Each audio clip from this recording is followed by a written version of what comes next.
In the figure, AB and CD are two parallel chords and O is the center. ये figure next page में है, ये figure show करी हुई है। एक सर्कल है, A B and C D, दो कोर्ड्स हैं एंड ओ इसका सेंटर है। सेंटर के ऑपोजिट साइड्स पर ये दो कोर्ड्स हैं, A B and C D. इसके आगे स्टेटमेंट लिखते हैं क्या है। If the radius of the circle is 15 centimetre, circle का रेडियस गिवन है। Find the distance M N between two chords of length 24 centimetre and 18 centimetre respectively. दोनों chords की लेंथ गिवन है एंड हमें दोनों कोर्ड्स के बीच का distance that is M N find out करना है। अगर आप डायग्राम में देखो तो ये m एंड ये n, ये डिस्टेंस फाइंड आउट करना है। बहुत ही सिंपल क्वेश्चन है, पाइथागोरस थ्योरम को यूज करके होगा। बट फर्स्ट ऑफ ऑल इसकी डायग्राम हम क्लियर करके ड्रॉ कर लेते हैं। सर्कल है, सेंटर O, एक कोड इस साइड है, एक कोड इस साइड है।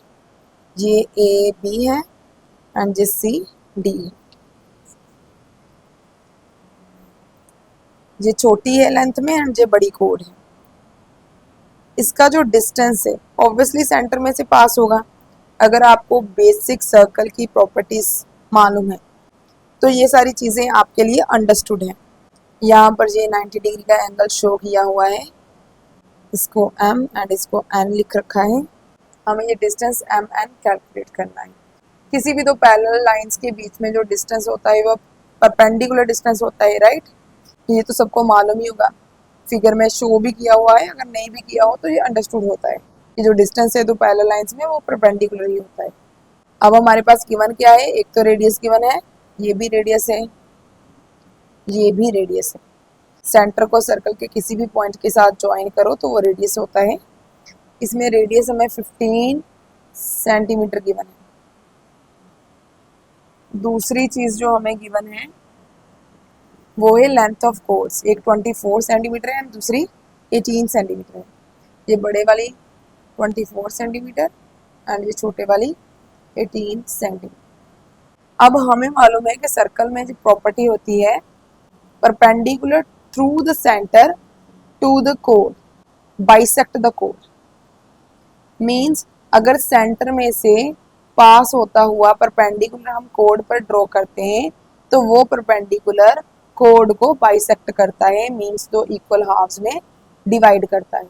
अगर ये 18 है कंप्लीट लेंथ ऑफ कोड तो ये कितनी होगी, 9 सेंटीमीटर ये हो जाएगी एंड 9 सेंटीमीटर ये हो जाएगी। सिमिलरली ये भी perpendicular through centre to the कोड ड्रॉ किया हुआ है, तो इसका मतलब ये भी इस कोड को बाइसेक्ट करेगा, मीन्स दो इक्वल हाफ्स में डिवाइड करेगा।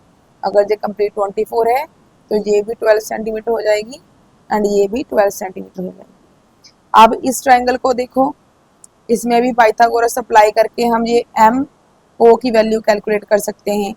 एंड इस ट्रायंगल में इसमें भी ये 90 डिग्री का है तो इसमें भी पाइथागोरस लगाकर हम ये ओ एन कैलकुलेट कर सकते हैं। At last M O and O N दोनों को ऐड कर देंगे and distance between two parallel chords हमारे पास आ जाएगा। तो यहाँ पर हम क्या लिख सकते हैं, इन ट्राइंगल एम ओ ए, इस ट्राइंगल में बाय पाइथागोरस, पाइथागोरस थ्योरम क्या होती है, hypotenuse square equals to base square plus perpendicular square, right. अब हाइपोटेन्यूज क्या होता है, 90 डिग्री के ऑपोजिट साइड हाइपोटेन्यूज होती है, तो यहाँ पर आ जाएगा 15 square equals to base. Base and perpendicular interchangeable होते हैं, इसमें से किसी को भी बेस और किसी को भी परपेंडिकुलर कंसीडर कर सकते हैं।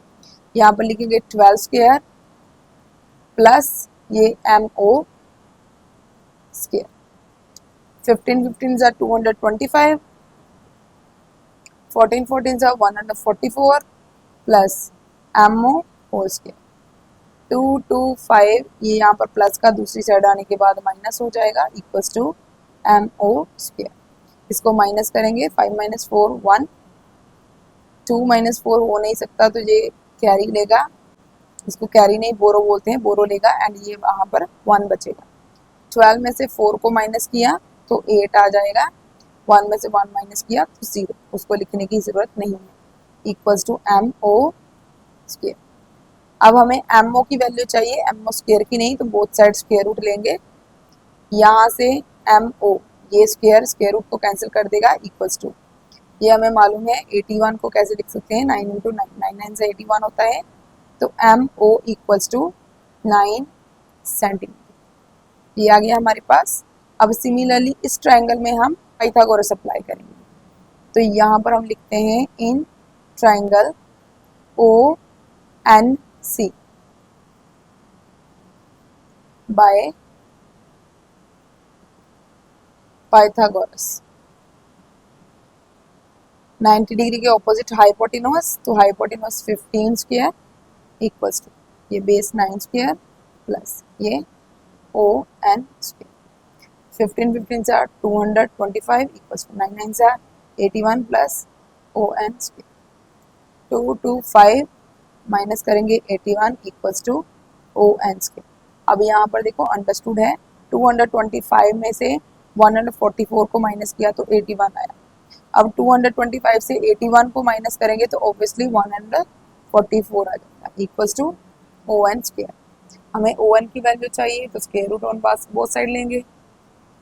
यहाँ पर ओ एन इक्वल्स टू, इसको हम लिख सकते हैं 12 इंटू 12, 12 से 144 होते हैं, तो यहाँ से O N equals to 12 centimetre.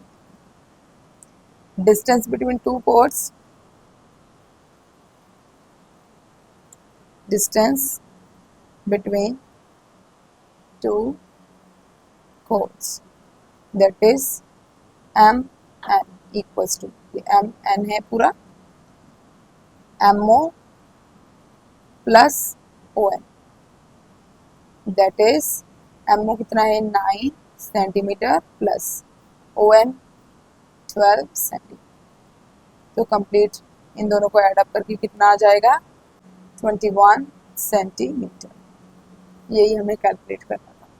अब यहाँ पर एक बात मुझे और आपको बतानी थी कि हमने तो डायरेक्ट ट्राइंगल से स्टार्ट किया, अगर और एक्स्ट्रा एक्सप्लेनेशन देनी हो तो उसके लिए आप लिख सकते हैं कि अगर ये 24 है तो उसको हमने 12 क्यों लिखा, अगर ये 18 है तो इसको हमने 9 क्यों लिखा।